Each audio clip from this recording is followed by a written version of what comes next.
Bueno, vamos a empezar con componentes vectoriales de las fuerzas. Las fuerzas son vectores, o bueno, se pueden representar con vectores, que es distinto. Y los vectores tienen una propiedad de que se pueden desplazar a cualquier parte del espacio y seguir siendo los mismos vectores siempre y cuando conserven sus tres propiedades fundamentales, que es magnitud, es decir, cuánto mide el vector en unidades, la dirección y el sentido. La dirección va siendo el ángulo, qué tan oblicuo puede estar, o la tangente, como le quieran llamar, y el sentido, que es si va para arriba o va para abajo, porque en fin y al cabo tú ves una línea y no sabes si va para arriba o va para abajo. Entonces, bueno, la tangente ya toma en cuenta eso. La diferencia entre dirección y tangente es que la tangente ya también toma en cuenta el sentido, porque eso sí es importante, porque cuando tienes bueno, sin un plano cartesiano y tienes una línea, si tú ves esto, tú lo vas a leer siempre de izquierda a derecha. Bueno, como yo estoy de mi izquierda a esa derecha, así como estoy volteado, y entonces esto desciende, entonces es una pendiente negativa. Y si lo leo al revés, si de izquierda a derecha sube, entonces esta pendiente va a ser positiva. Y entonces la diferencia es que al decir pendiente, tú ya tomas en cuenta la dirección y el sentido. Entonces, mientras tomes en cuenta la magnitud, porque las rectas son infinitas, pero si tomas en cuenta nada más su acotación, su magnitud, si tomas en cuenta su magnitud y su pendiente, pues ya sigue siendo el mismo vector, o ya todo dirección y sentido, desde aquí hasta acá. Ya va siendo su dirección, sentido y todo eso. Pero bueno, entonces los vectores al ser los vectores no, la fuerza al ser un vector significa que se puede representar con dirección, magnitud, dirección y sentido, o bien como suma de vectores. Todos los vectores se pueden representar como la suma de otros vectores, y entonces se puede descomponer un vector en este vector fuerza, lo puedes componer, el vector fuerza lo voy a representar con la letra F. Y se puede descomponer en un vector que sea paralelo al eje Y, porque es lo mismo que lo ponga aquí, porque recuerden que no, un vector siempre y cuando conserve su magnitud, dirección y sentido, lo puedo poner en cualquier parte del espacio y sigue siendo el mismo vector. Y otro vector tú eres rojo. Y este otro vector,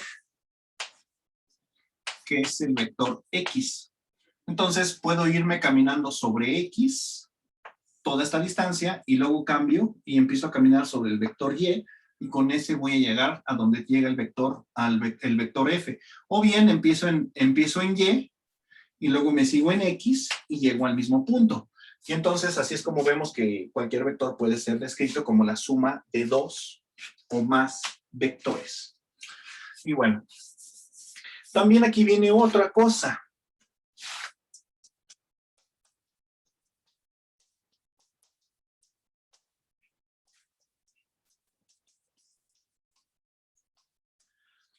Las fuerzas, las fuerzas interactúan entre sí, y hay muchos tipos de fuerzas. Y las fuerzas nada más interactúan, más bien sería, la interacción de fuerzas se da cuando estas están en el mismo, ahorita lo vamos a decir que es en el mismo eje, nada más vamos a manejar ahorita fuerzas en 2 dimensiones, pero si es en 3 dimensiones es en el mismo plano. Eso significa que entonces esta fuerza, más bien la fuerza X no va a interactuar con ninguna otra fuerza. Si tengo la fuerza X, no va a interactuar con ninguna otra fuerza que esté únicamente en Y. Bueno, esto vamos a llamarla otra fuerza, no del vector F fuerza, sino otra fuerza. GY, FG, HY, o cualquiera, la que quieran, pero que nada más esté en Y. Ajá. Entonces, para que pueda interactuar una fuerza con otra, tienen que estar en el mismo eje. Estas dos sí están en el mismo eje, están en Y. Entonces, esas dos fuerzas sí pueden interactuar, pero esta con esas dos, no. Y nosotros vemos que siempre en la vida cotidiana las fuerzas están distribuidas en todas direcciones. Entonces, lo más probable es que cuando tengamos una fuerza, esté haciendo lo que esté haciendo o esté interactuando con el objeto que está interactuando, seguramente va a poder ser sumada o restada con alguna otra fuerza que esté por ahí.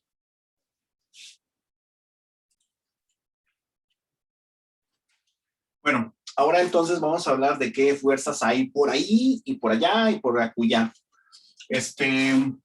Entonces, la más conocida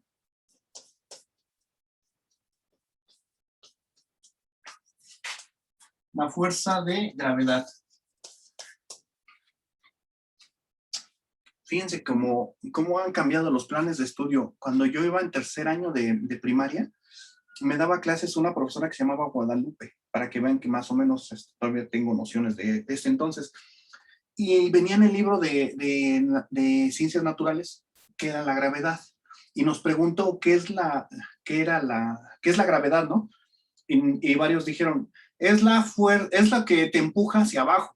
Y dijo la maestra, no, porque si estás del otro lado del mundo, y tenía precisamente un globo terráqueo también, si estás del otro lado del mundo, la gravedad entonces te va a empujar a que te caigas al espacio. Aquí si una persona está parada aquí, pues sí la empuja hacia abajo, pero si estás del otro lado del mundo, ni modo que te caigas, entonces no puedes decir abajo.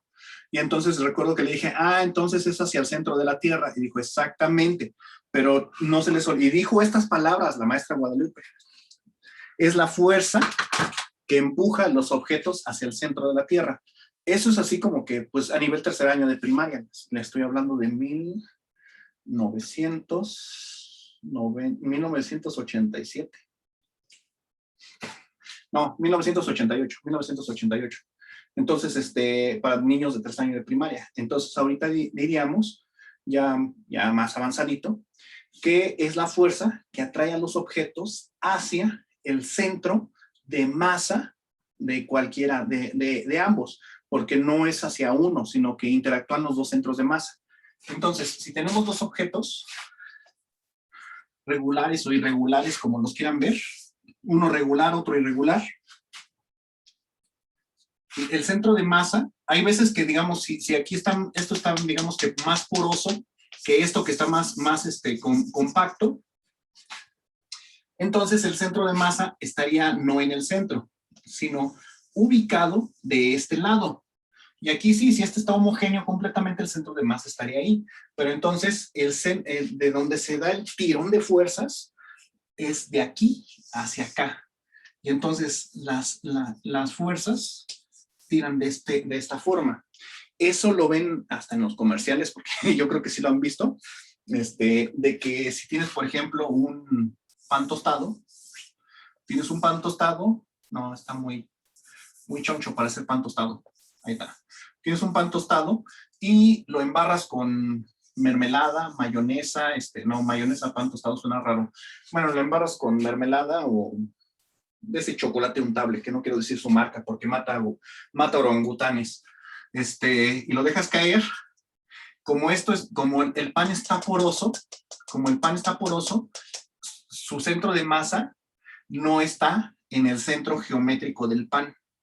Si el pan no tiene nada, pues sí, estaría en el centro geométrico a la mitad del pan, pero como el pan está embarrado y la mermelada no está porosa, sino que es continua, entonces el centro de masa no está ahí. O está en la mermelada o está cerquita de la mermelada. Y eso hace que entonces la gravedad, el tirón de la gravedad, la Tierra como es demasiado grande como para verla en la esfera, la podríamos poner como un simple plano. Entonces, el tirón se da desde aquí hacia el centro de la Tierra. Y entonces, con cualquier mínima perturbación que haya, aunque lo dejes caer así muy, muy horizontal el pan, digamos, este es tu pan, así, lo dejas caer súper mega horizontal y lo estás súper midiendo, así de que no vaya a caer, se va a dar la vuelta, va a girar. Porque la perturbación más pequeña de que no lo sueltas al mismo tiempo, esta mano se tardó una fracción de segundo antes, eso va a hacer que entonces esto tenga la oportunidad de que si aquí ya se soltó y aquí todavía no, esto va a girar. y va a permitirle que caiga primero la mermelada. Eso, que caiga primero la mermelada. Hasta hay un comercial de que si sueltas el pan siempre cae primero la mermelada, y si sueltas un gato cae siempre de pie. Y entonces lo que hacen es que le amarran un gato al revés, a un gato le amarran un pan con mermelada y se agarran girando en el espacio, así infinitamente. Pero es un comercial lindo. Bueno, vamos a seguir. Y bueno, entonces, así es como se da, digamos que el tirón de gravedad. Siempre es al centro de gravedad, o el centro de masa, mejor dicho, el centro de masa de los objetos. Bueno, esa es la fuerza de gravedad. Hay otra fuerza, que es la fuerza de fricción. La fuerza de fricción. ¿Qué es la fuerza de fricción?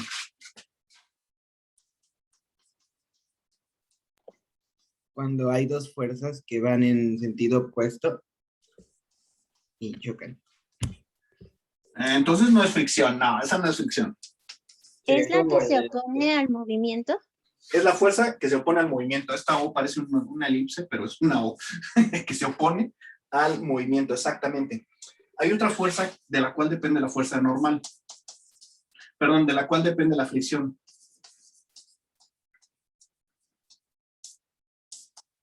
Bueno, les pongo esa F porque con esta F represento la fuerza de fricción y con la N mayúscula represento la fuerza normal.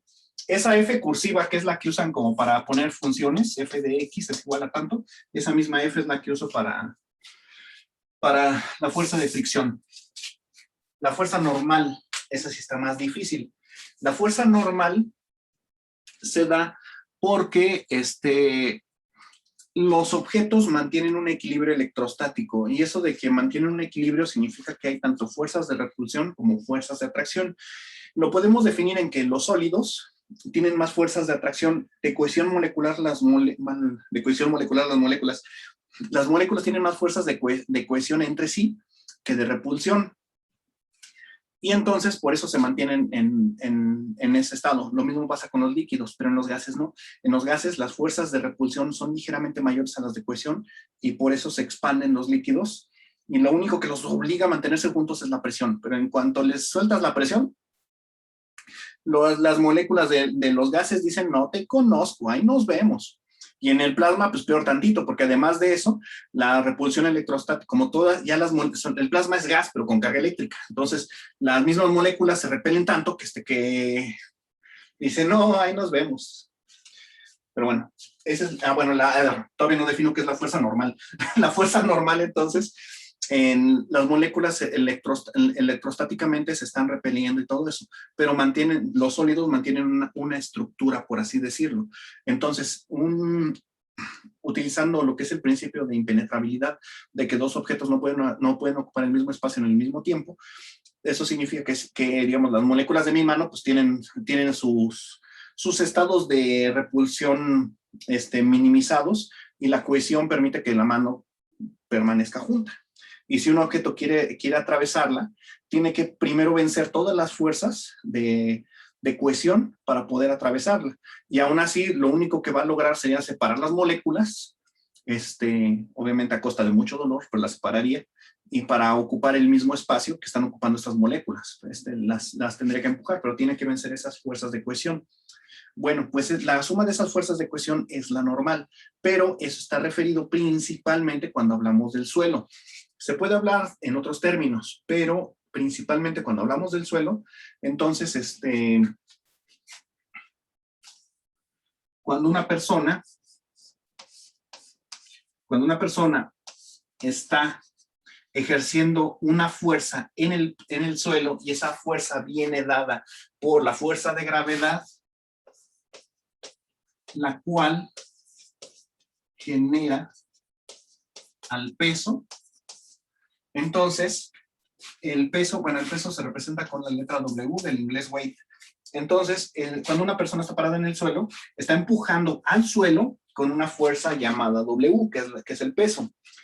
Y entonces, esa persona no se hunde porque el suelo está contestando con una fuerza que se llama fuerza normal. Y esa fuerza normal es la fuerza que mantiene a sus moléculas, pues digamos que íntegras en una estructura.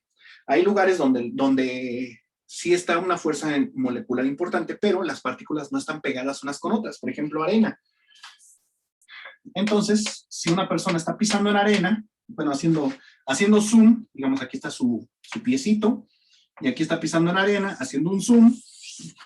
Entonces, al momento de donde esté pisando, digamos, si esta es la punta del zapato, si esta es la punta del zapato, ahí donde está pisando, la fuerza que está imprimiendo sobre las partículas hace que éstas se separen, pero no se van a separar demasiado porque ya va a llegar un momento en el que chocan con las partículas de abajo y entonces la persona se hunde en la arena hasta cierto nivel porque no hay suficiente área, porque también aquí es un juego de área, de presiones. A mayor área, mayor fuerza, aunque se mantiene la presión constante. Entonces, entre más área, hay mayor fuerza. Entonces, llega un momento en el que sí se hunde, pero no demasiado, pero aumenta el área, porque no es lo mismo el área de contacto de esta manera que esté plano, a que esté todo curvo, envolviendo el zapato. Y entonces ya cuando envuelve completamente el zapato, el área es suficientemente grande y estás empujando en todas direcciones, que hace que el objeto pueda ser empujado con mayor facilidad. Por eso es que te hundes en la arena, pero no infinitamente, a menos que sean arenas movedizas. Pero esa es otra historia. Y lo mismo pasa, con el agua, cuando estamos hablando de objetos muy grandes. Esto tiene que ver más con el principio de Arquímedes, pero se puede extrapolar. Si tenemos un objeto como una pelota y la ponemos en el agua, si es una pelota de playa, digamos, no se hunde, digamos que hasta este nivel, realmente va a flotar, va a estar casi nada más tocando la superficie, porque resulta que el peso es muy pequeño. Pero aquí en este caso, el empuje que está recibiendo es muy grande y viene de todas direcciones, este empuje, que sería el equivalente a la fuerza normal cuando estamos hablando en arena. Y ya en este caso, pues ya queda mucho menos área empujando la pelota, que aquí en este caso cuando está que está sumergida un poquito más. No es completamente equivalente, vamos a ver que hay diferencias, pero ahorita hablando así en términos simples, podemos hacer una analogía. Y bueno, existen otras fuerzas que tienen que ver, por ejemplo, con las interacciones de los objetos. Por ejemplo, está la fuerza que es de la tensión. Estoy buscando una cuerda, pero no encuentro ninguna. Entonces, por ejemplo, con mis audífonos de 20 pesos, si yo cuelgo una masa aquí, se va a ejercer una tensión. Sí, puedo hacer. No puedo, pero sí se puede ver. Aquí, en el momento en el que yo le acerco el imán, yo siento que esto está siendo tirado hacia abajo. Está también la fuerza magnética, ya no la voy a anotar, pero está también la fuerza eléctrica, la fuerza magnética. Está la fuerza centrípeta, que es cuando los objetos dan la vuelta. Está la fuerza de torsión. Por ejemplo, cuando abro una puerta, es que aquí no se ve el picaporte. Estoy ejerciendo una torsión. Esto se llama momento angular. También lo vamos a ver. La tensión, la fricción. Todo es un merequetengue de fuerzas. Por todos lados hay fuerzas. Y la que está más omnipresente es la fricción. Y esta depende de la normal. La fricción depende de la normal. Eso significa que si la normal crece, la fricción también. Entonces, por eso, para evitar la fricción, en la mayoría de los casos, evitan que haya área de contacto para que no se disipe la energía, porque resulta que la fricción al final de cabo siempre se opone al movimiento y al final lo que va a hacer es transformar toda la energía cinética, que es la energía del movimiento, la va a transformar en calor.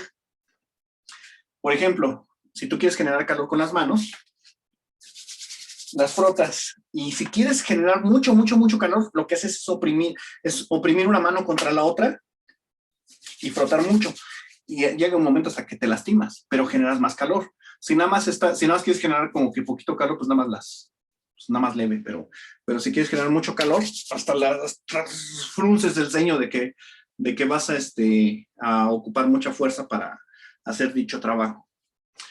Y bueno, todas estas se pueden descomponer en vectores y trabajarse con vectores. Entonces ahorita vamos a trabajar con, pues ya, en el siguiente video, o sea, en 10 minutos. Bueno, para el otro video, para los que vean el término del video, sería ya al trabajar con suma de fuerzas, cómo interactúan entre sí.